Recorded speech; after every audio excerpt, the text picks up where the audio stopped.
Good evening, and welcome to Death Talk Unscripted. I'm your host, Deathwalker Paula, and tonight we're going to dive deep into something that is both spiritual and a often taboo subject. So, here we go. Are you ready? All right. I want to start out by simply saying, hospice is not the Holy Grail. And as a Deathwalkers, a little field note on autonomy betrayed. Think about that. Think about that. Think about your autonomy being betrayed. So let's just say it plainly, folks. Dying in hospice is not the sacred finale that our culture makes it out to be. Trust me, I've walked it many times, and it has value, and I don't need to defend it because the entire magnitude of this planet protects it and feeds it, and it has value. And it has purpose. I am not debating that. Dying in hospice is something that is a given. For many, it becomes a coerced compromise. Think about that. For many, it is a coerced compromise. Can you imagine that being the feeling, the vibration, the energy that you're going to go out of this world? A world where you as I am the essence, the spirit, we're experiencing all the joys and pleasures and ins and outs and ups and downs. And now the death has come here. There's no solace in that. You know, it is also sold as comfort, but it is steeped in protocol, in regulation, and an insidious surrendering of sovereignty. In my walk with the dying, I've witnessed the subtle campaign that frames hospice as the best choice. The medical machine, wrapped in soft language and false compassion. And it often pressures individuals toward it as if no other paths exist. And the truth is, what do you tell I guess what the truth should be is, what do we tell people who don't want hospice? You know, we pressure them into it and towards it, making it seem like it's the only pliable, viable solution. And we act as if there no other path has exits to die. And that's just crazy. To me, it's the velvet rope of death, the systems, polished, padded, and politically sanitized. I'll say that last one again, politically sanitized. I believe that with all of my intuition and gut feeling and cosmic vibration, and just I can hear the ancestors. I can hear my elders. Yes. But here's the truth. Hospice isn't wholly for everyone. For those who want something else, maybe they want medical aid in dying. Maybe they want voluntary assisted dying. How about voluntarily stoppage eating and drinking? Or a final exit by a pill, a gun, helium, or solitude.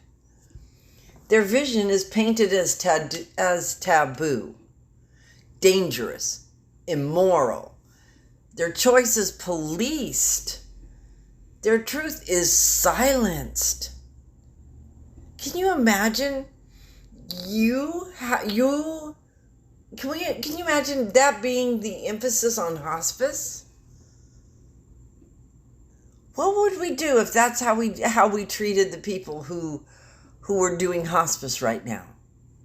So why are we doing it to the people who don't want it?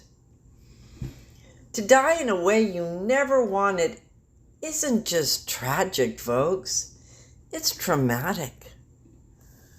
It stains the final memory. It ripples pain through the loved ones and creates an aftershock of moral injury for caregivers who knew the dying deserved better.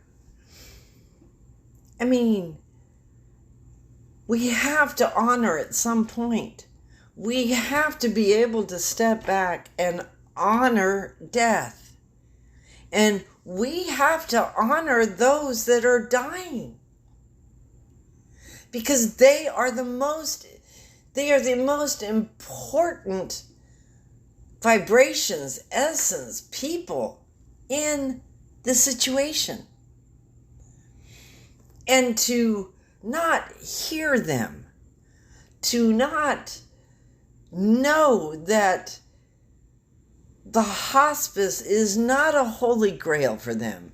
Hospice is not a religious, righteous, spiritual let go. No, it's a coerced compromise, like I said earlier.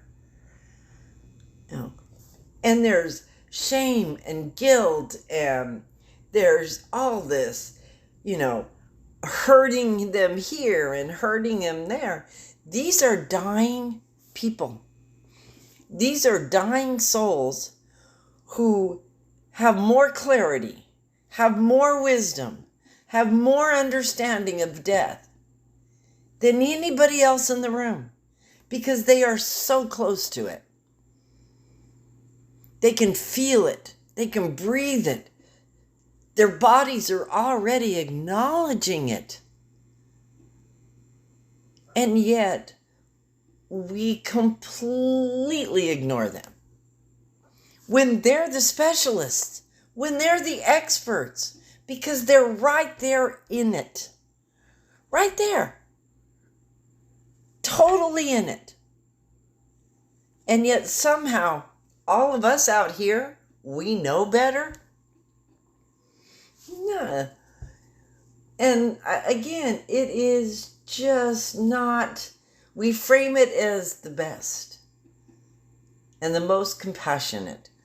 Well, yeah, that's easy to say when it's the only one that is collectively allowed. Now that's just unbalanced. There's no yin and yang in this. When it comes to death, we don't have balance at all. We don't have balance in our system. We don't have balance in our methods. We don't have balance in our own selves, in our own beings when we die. And we are all going to die.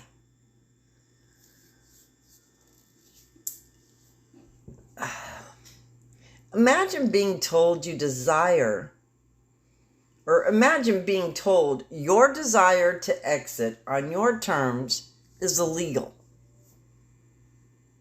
Just think about that for a minute. The way that you want to die. Let's say you wanted hospice at home with your loved ones around. But imagine someone telling you that your desire, your last bucket item, your last presence on a stage, your final exit, and they're going to tell you it's illegal.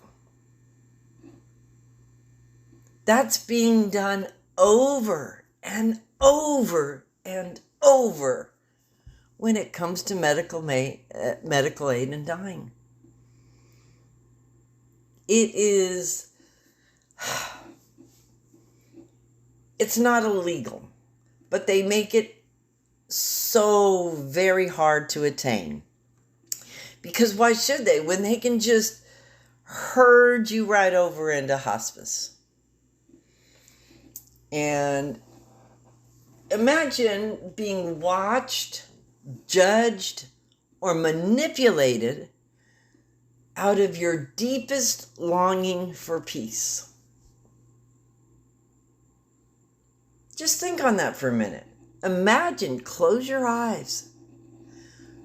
Imagine being watched. Like you're some sort of crazy loon burn person, somehow dying and being in the dying process. And then imagine people judging you. People who aren't in the dying phase. People who aren't terminal. People who, after you are dead, after the dying person is dead, there will be a few days, and then everyone will return to exactly the way it was before all this happened. Can you imagine too that the people who are promoting this are in your circle? They're in your tribe. They're your doctors. Maybe they're your pastors. Maybe they're your family members, your friends, your coworkers. Really? Really? These are the people who are going to judge? And they want to manipulate it? I guess you might ask yourselves what kind of tribe or circle is, take a look around and see what kind of tribe and circle you really have. This isn't death care. What I have been talking about, what I have been speaking about, it's cruelty wrapped in law, religion, and profit. Period. Period. Exclamation point. Period. And I know I'm going to get a lot of flack, in the comments, and people will write me emails because somehow you all will interpret it as me saying that hospice is a money-hungry, grubby entity. That's not what I'm saying. What I'm saying is hospice is our model. It's the one that has been born, bred, and fed in this country. And because of that, it is wrapped in law, in religion. And we do that cruelly. And yes, there's a box with medications that, they can gauge so that the person is, comfortable, zombie-eyed, out of it totally. But it doesn't negate the fact that that is not death care. That can't be death care. That can't be our answer to death care. It just can't. Hospice as an option can be sacred when chosen freely. I'm going to breathe. And I'm going to say this again. Hospice as an option can be sacred when chosen freely. There's autonomy and sovereignty and freedom in that sentence. Now, there should be another sentence that says, medical aid in dying as an option can be sacred when chosen freely. And another one, and another one, and another one. But when it comes to the mandated endpoint, when every other door is shut, every whisper of autonomy is erased, it becomes a prison with soft sheets and morphine drips. And I know y'all are going to get on me for the morphine drips. Okay, in some hospices there are drips, and in some there are not. So you get the gist of the end-of-life box that I'm talking about. And other than that, morphine drips fit very well with the story that I'm telling. So that's how that's going to be. I don't know. See, I've always been with the underdogs, the long shots. I've always looked for the people that are forgotten or aren't being listened to. Or, they want to, there's a solution out there, but that solution is so far out of their reach because the person who created the solution meant for it to be so far out of reach, meant for it to be so hard to get, so hard to travel through and navigate through and jump through hoops that, a very, very, very few percentage actually get to live that life out. They actually get to experience that. Most of those will go home disappointed. They'll be going back to that, what did I call it before? That